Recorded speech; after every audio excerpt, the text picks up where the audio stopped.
Je m'appelle Mathieu, j'ai 38 ans. Je suis l'aîné de 3 enfants. Depuis aussi longtemps que je me souvienne, j'ai toujours été le pilier de la famille. Sur qui on pouvait compter. Celui qui disait oui quand les autres se taisaient. Celui qui s'effaçait pour le bien commun. Mon frère cadet Hugo a toujours eu un tempérament plus instable, débordant de charme, mais aussi d'impulsivité. Il a changé 5 fois d'études, 2 fois de ville, 1 fois de vie. Et pourtant, il restait le préféré, le petit dernier qui faisait rire à table, le charmeur, le rebelle attendrissant. Moi, j'étais l'homme de l'ombre. Quand mon père est tombé malade, c'est moi qui l'ai conduit à tous ses rendez-vous. Quand maman n'avait plus la force de monter les escaliers, j'ai installé une rampe et refait la salle de bain en y sacrifiant mes week-ends. Et quand la maison familiale a pris l'eau en hiver, j'ai payé la moitié des réparations sans qu'on me le demande. Pas parce que j'étais riche, juste parce que je me sentais responsable. Je n'ai jamais vraiment eu de vie à moi. Pendant que mes amis partaient en vacances, je remplaçais les volets de la maison de mes parents. Quand mes collègues racontaient leur week-end en amoureux, moi je passais mes samedis à faire les courses pour eux. Et pourtant, je ne me plaignais pas, parce que je croyais que c'était ça la famille. Un contrat tacite, fondé sur l'amour, la loyauté, la réciprocité. J'étais convaincu qu'un jour, tout cela aurait du sens, comme le rendrait d'une façon ou d'une autre. Mais j'avais tort. La première fissure s'est faite à Noël l'année dernière. On était tous réunis autour de la table. Mon frère, toujours aussi sûr de lui, racontait ses aventures dans une start-up où il venait d'être embauché. Et toi, Mathieu, tu fais toujours le même boulot? Il avait dit ça avec un petit sourire narquois, sans méchanceté apparente. Mais mes parents avaient éclaté de rire. Faut croire qu'il aime la routine, hein, avait dit mon père en taquinant. J'ai souri par politesse, mais quelque chose s'est cassé là, à cet instant précis. J'ai compris que mon abnégation n'impressionnait personne, que mes sacrifices étaient devenus invisibles. Le mois suivant, mon père a fait un infarctus. Il a survécu, mais il a fallu s'organiser. Soins à domicile, papiers, rendez-vous médicaux. J'ai tout pris en charge encore. Hugo, il est passé 2 fois au coup de vent. Une fois avec sa copine, une autre fois avec un casque de moto à la main, pressé de repartir. Et pourtant, chaque fois mes parents avaient les yeux brillants de fierté. C'est qu'il a une vie chargée, ton frère, mais il fait ce qu'il peut. Je faisais aussi ce que je pouvais, mais ça ne comptait pas. Et puis il y a eu ce fameux dimanche, celui où tout a changé. Je revenais d'une longue semaine de travail. Je m'étais arrêté chez eux pour déposer quelques médicaments. En rentrant, j'ai entendu des voix dans le salon.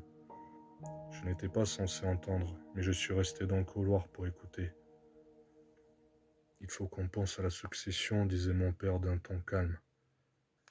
Oui, et je pense qu'Hugo devrait reprendre la maison. C'est lui qui aurait besoin d'espace avec ses projets, avait répondu ma mère. Et Mathieu demanda mon frère curieusement. Un silence. Mathieu est stable, il a un appartement. Il n'a pas besoin de ça et puis il comprendra, il a toujours été raisonnable. Raisonnable. C'est donc ce que j'étais devenu, un argument pratique dans une équation successoriale. Je suis resté debout dans le couloir, incapable d'entrer, et même à trembler. Je n'étais pas fâché, pas encore. J'étais blessé violemment, comme si toutes ces années de dévouement venaient de s'effondrer sous mes pieds. Je suis ressorti sans faire de bruit. J'ai roulé longtemps ce soir-là, sans but. J'ai fini garé sur un parking désert, les mains sur le ventre, les yeux vides. Je ne savais plus où j'en étais. Quelques jours plus tard, j'ai décidé d'en parler, d'aller les voir calmement. Je me suis assis face à eux, j'ai respiré et j'ai dit « J'ai entendu votre conversation sur la succession et j'ai besoin de comprendre. » Ils se sont figés. Ma mère a baissé les yeux. Mon père s'est raclé la gorge. Mathieu, tu sais bien que Hugo a plus besoin d'aide que toi. Toi, tu es fort. Tu t'en sors toujours. Ce n'est pas la question. La question c'est, est-ce que vous me considérez encore comme votre fils ou juste comme un soutien logistique? Ils se sont regardés gênés. T'exagères. Non, je n'exagérais pas, pas cette fois. Je suis parti sans claquer la porte, sans crier, mais avec une faille ouverte au fond de moi. Depuis ce jour, tout a changé. Je n'ai plus répondu à leurs messages. Je me suis replié. Mes collègues ont remarqué mon silence, mais je leur ai dit que j'étais juste fatigué. En réalité, j'étais vidé. Pas à cause de l'héritage, mais parce que je n'existais plus autant qu'être humain pour eux. J'étais devenu un simple outil pratique qui résoudait tous leurs problèmes du quotidien. Et quand quelques semaines plus tard, mon père est décédé subitement, c'est Hugo qui a été désigné exécuteur testamentaire. Moi, j'ai appris par courrier que je n'hériterais de rien, même pas de la montre de mon grand-père. Je n'ai pas pleuré quand mon père est mort. Pas parce que je ne l'aimais pas, mais parce que j'avais déjà fait mon deuil de notre lien bien avant sa disparition. Son absence physique n'a été que la confirmation de ce que je savais déjà. Je ne faisais plus partie de leur cœur. Le jour de la cérémonie, j'ai failli ne pas y aller. Puis j'y suis allé pour ne pas donner raison à ceux qui allaient dire « Tu vois, il s'éloigne ». Non, ce n'était pas moi qui m'éloignais. C'est eux qui m'avaient effacé à petits coups de préférence, de silence et d'injustice. L'église était pleine. Hugo faisait bonne figure, saluant les invités comme un fils exemplaire. Il portait un costume noir flambant neuf. Moi, je portais le même que pour le mariage de notre cousine, 5 ans plus tôt. Je n'avais pas eu le cœur à en acheter un autre. À quoi bon faire bonne impression à des gens qui ne m'avaient jamais regardé? Quand le cercueil est entré, j'ai serré les dents. Il y avait des choses que je n'avais jamais dites à mon père. Des choses qu'il ne saura jamais. Je l'aimais, oui, malgré tout. Mais il ne m'avait jamais vraiment regardé comme un fils, plutôt comme un mur porteur, un pilier, inébranlable et silencieux. Après la cérémonie, tout est allé très vite. Hugo s'est occupé des papiers, il avait la procuration, les codes, les signatures, tout était prêt. Il n'avait rien à faire, aucune décision à prendre. Je n'étais plus qu'un spectateur dans ma propre famille. Une semaine plus tard, je reçois une convocation chez le notaire. Lecture du testament. Je n'attendais rien, mais j'y suis allé par principe, par dignité. Le notaire, un homme sec et méthodique, nous accueille dans une pièce trop grande pour l'occasion. Ma mère est là, les yeux rougis, mais digne. Hugo est à côté d'elle, son bras autour de ses épaules, une image parfaite. Moi, je suis de l'autre côté de la table, seul, comme toujours. Le notaire ouvre une chemise en cuir. Il lit. La voix est neutre, les mots sont froids. À mon fils Hugo, je lègue la maison familiale et l'ensemble des biens mobiliers. À ma femme, je laisse la pleine jouissance des comptes bancaires et des placements. Quant à Mathieu, un silence. Il n'a fait aucune mention spécifique dans ce testament. Je crois que je n'ai même pas respiré pendant quelques secondes. Pas un mot, pas un objet, pas un remerciement. Même pas une lettre, même pas une montre, un livre, une photo. Le silence qui a suivi a été plus violent que les mots. Le notaire a refermé le dossier, il a dit « Des questions ?»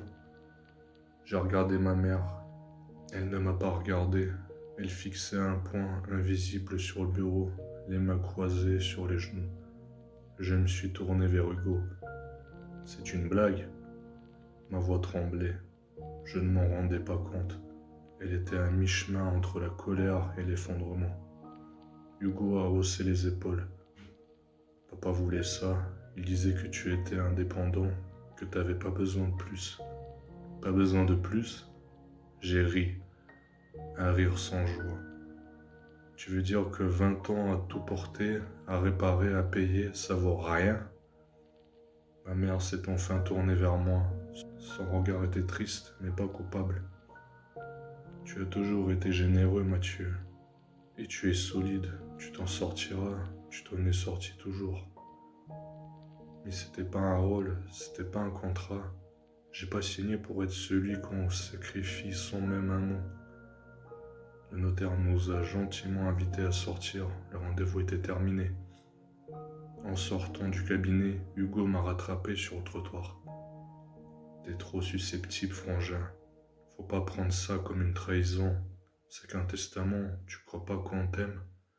Je l'ai regardé et j'ai dit simplement: non, je crois que vous m'utilisez. Et maintenant que je ne sers plus à rien, vous me rangez dans un coin. Il a levé les mains comme pour dire que je délirais. Tu sais quoi? T'as toujours été le sérieux, le droit, le bon garçon. Peut-être que t'as besoin d'une claque pour comprendre que tout ne tourne pas autour de toi. Et il est monté dans sa voiture sans attendre de réponse. Je suis resté sur le trottoir, seul, vent soufflant le visage. Ce jour-là, quelque chose s'est brisé définitivement en moi. Les jours suivants ont été flous. Je suis allé bosser, j'ai dormi par intermittence. J'ai arrêté de répondre aux appels de ma mère. Je n'avais pas la force, ni le courage, ni l'envie. Chaque recoin de mon appartement me rappelait ce que j'avais perdu. Pas un héritage, pas une maison, mais ma place dans ma propre histoire. Un soir, j'ai ouvert une vieille boîte en métal où je gardais mes photos d'enfance. Il y avait moi, à 7 ans, tenant la main de mon frère. Moi, à 14 ans, réparant le toit du cabanon avec mon père. Moi, à 22 ans, à l'hôpital, quand maman s'était cassé la hanche. Des images figées dans le passé, des preuves d'un amour que j'avais donné sans compter et qui n'avait laissé aucune trace. C'est là que j'ai compris, je ne pouvais pas revenir en arrière, mais je pouvais choisir ce que je voulais devenir maintenant. J'ai pris une décision, une vraie, difficile mais nécessaire. J'allais couper pour de bon. Pas dans la haine, pas dans la vengeance, mais pour me reconstruire, pour me choisir moi. Je n'ai pas attendu Noël pour couper les ponts. En fait, j'ai coupé avant même que décembre n'arrive. J'ai bloqué le numéro de ma mère. J'ai quitté les groupes familiaux sur WhatsApp.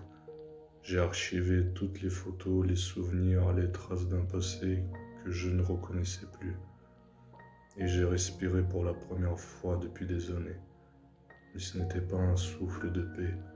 C'était un vide, un gouffre, un silence qui me suivait jusqu'à dans mes rêves. Pendant des semaines, je n'ai pas eu de nouvelles. Puis un message est arrivé par mail, un long texte de ma mère. Elle écrivait comme on gribouille un regret trop tardif. Mathieu, je comprends que tu sois blessé, mais ce n'est pas ce que ton père voulait dire. Il t'aimait à sa manière. Il croyait que tu étais au-dessus des possessions, que tu étais fort. Fort, encore ce mot. Ton frère a toujours eu besoin de plus. Tu as toujours été celui sur qui on pouvait compter. C'est injuste peut-être, mais c'était notre équilibre. Notre équilibre. Moi, j'appelais ça leur confort. Le confort d'avoir un fils qui n'attend rien, qui répare tout et qui s'efface sans faire de bruit. Je n'ai pas répondu. Pas parce que je n'avais rien à dire, mais parce que j'en avais trop à hurler. Un jour, Hugo m'a appelé d'un autre numéro. Je suis passé chez toi, t'étais pas là. Tu veux vraiment qu'on reste fâché comme ça? Je suis resté silencieux. T'as toujours été le plus intelligent, le plus stable. Tu veux vraiment te comporter comme un gamin maintenant? L'ironie. C'est moi qu'on traitait d'immature après m'avoir dépossédé de ma place dans la famille. Je lui ai répondu calmement. Tu veux savoir ce que je veux vraiment? Que vous arrêtiez de faire semblant que je n'existe que quand vous avez besoin de moi. Je ne suis plus votre garantie, ni votre assurance morale, ni votre réparateur. Tu exagères, bro. T'étais pas un martyr, t'étais juste là. Juste là, voilà, c'est exactement ça. Et j'ai raccroché. Les mois ont passé, pas une invitation, pas un appel sincère. Juste des rappels administratifs, des courriers froids. Hugo vendait la maison. Il ne m'a rien demandé, il a fait ce qu'il voulait. Après tout, il était l'héritier désigné. Ma mère, elle, a cessé d'insister. Je crois qu'elle a compris ou qu'elle a renoncé, peut-être les deux. Moi, je recommençais à vivre lentement. J'ai commencé une thérapie. C'était étrange au début de parler à quelqu'un qui ne me devait rien, qui ne me jugeait pas. Mais ça m'a sauvé. Parce que pour la première fois, quelqu'un m'a écouté sans me réduire à un rôle. J'ai compris que tout ce que j'avais donné, je l'avais fait par amour. Mais que l'amour ne doit jamais être un sacrifice unilatéral. Je n'étais pas coupable, mais j'étais responsable de m'être laissé effacer. Et il était temps que je réécrive mon histoire.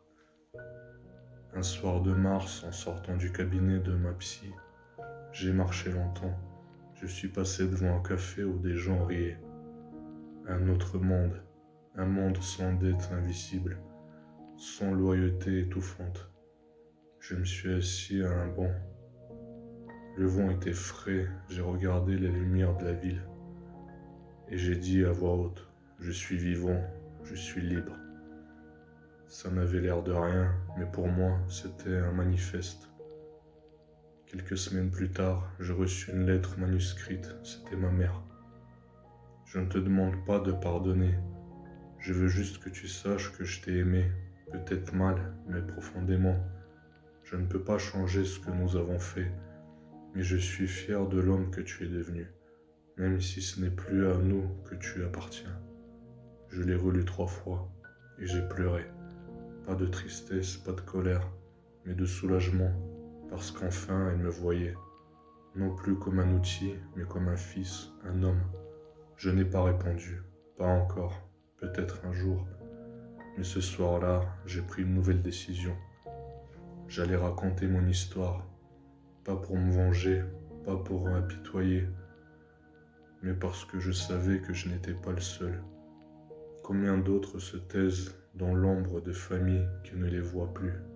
J'aurais aimé te dire qu'un jour, on s'est tous réunis autour d'une table, qu'on a pleuré, qu'on s'est excusé, qu'on s'est pris dans les bras, mais non. La vraie vie, ce n'est pas un film de réconciliation. La vraie vie, c'est parfois accepter que ce qui s'est cassé ne sera jamais réparé. Les mois ont passé, je n'ai plus cherché à recoller les morceaux. Il y avait un apaisement étrange dans cette solitude retrouvée. J'ai changé de ville, trouvé un nouvel emploi, plus modeste mais plus humain. J'ai rencontré des gens qui ne savaient rien de mon passé, qui ne me jugeaient pas selon ce que j'avais fait pour d'autres. Et surtout, j'ai appris à ne plus me justifier. Je n'étais pas égoïste, j'étais juste fatigué de mendier l'amour que j'avais donné sans compter. Ma mère est tombée malade. Un cancer silencieux, rapide, agressif. Hugo m'a appelé pour la première fois depuis 1 an. Il avait la voix tremblante. Elle demande après toi, tu sais. J'ai pris le train sans réfléchir. Pas pour elle, pas pour eux, mais pour moi. Parce que j'avais besoin de clore l'histoire à ma manière. Je suis entré dans sa chambre d'hôpital. Elle était méconnaissable, mais ses yeux étaient ceux d'avant, fatigués mais sincères. Elle a murmuré mon prénom, Mathieu. Je me suis assis, je n'ai pas pleuré, pas encore. Elle a tendu sa main, je l'ai prise. Tu sais, Ton père, il n'était pas un homme de mots, mais il était fier de toi. Il ne savait juste pas comment le dire. Il aurait pu me le montrer. Elle a fermé les yeux, elle n'a pas répondu. Un silence lourd s'est installé, puis elle a repris. Je t'ai laissé partir parce que j'avais peur, parce que tu me regardes avec le même dégoût que tu avais dans les yeux quand tu es parti. Ce n'était pas du dégoût, c'était de la douleur. Elle a hoché la tête. Tu méritais mieux, je le sais maintenant, et je suis désolé vraiment. Je ne lui ai pas dit que je la pardonnais, mais je l'ai veillée toute la nuit. Le lendemain matin, elle est partie, doucement. Je n'ai pas assisté à l'enterrement. Hugo m'a recontacté plus tard. Il m'a dit qu'il regrettait certaines choses, qu'il ne savait pas comment réparer. Je lui ai répondu simplement, il n'y a rien à réparer, juste à comprendre et à laisser vivre. Depuis, on ne se parle presque plus, et c'est très bien ainsi. J'ai écrit mon histoire, je l'ai publiée anonymement sur un site de témoignages. Elle a touché des milliers de personnes, certainement écrit pour me dire que ça leur avait ouvert les yeux, donné la force de parler, de partir, de se choisir. Et là, j'ai compris. Tout ce que j'avais perdu, je ne le retrouverai jamais. Mais ce que j'avais gagné, c'était moi-même. Je vis seul, pas dans la solitude, mais dans la paix. Je me lève sans devoir répondre à des attentes invisibles. Je dors sans me demander si j'ai été assez. Je regarde ma vie avec des cicatrices, oui, mais aussi avec de la fierté. La famille, ce mot je l'ai redéfini. Parfois, elle ne naît pas dans le sang, mais dans le respect. Elle commence par soi-même. Je ne suis plus celui qui donnait sans retour. Je suis celui qui s'écoute, qui se choisit, qui avance. Et si un jour quelqu'un me demande ce que j'ai retenu de tout ça, je répondrai simplement, ne vous battez pas pour rester là où vous n'êtes pas vu, parce que le plus grand acte d'amour, c'est de partir. Merci d'avoir écouté cette histoire. Si vous vous reconnaissez dedans, n'hésitez pas à partager votre vécu dans les commentaires. N'hésitez pas à liker et à bientôt.